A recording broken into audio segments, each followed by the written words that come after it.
งบังเกิดในโลกนี้แต่เป็นเหมือนเพิ่งผ่านไป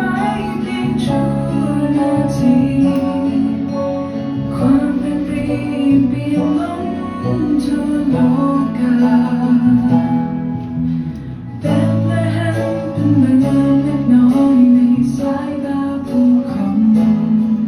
แต่พระคริสต์ทรงบังเกิดในเมืองนี้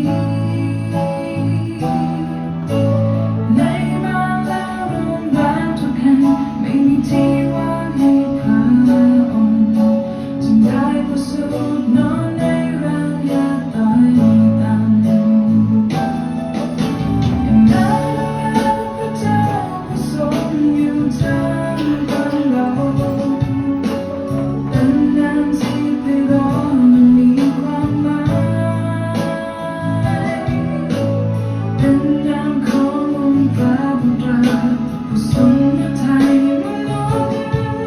ผู้ที่ยินดีและวางใจในพระองค์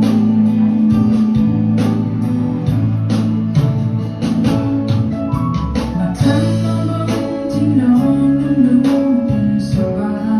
ยจงอย่าลืมพระบุตรที่บนบาน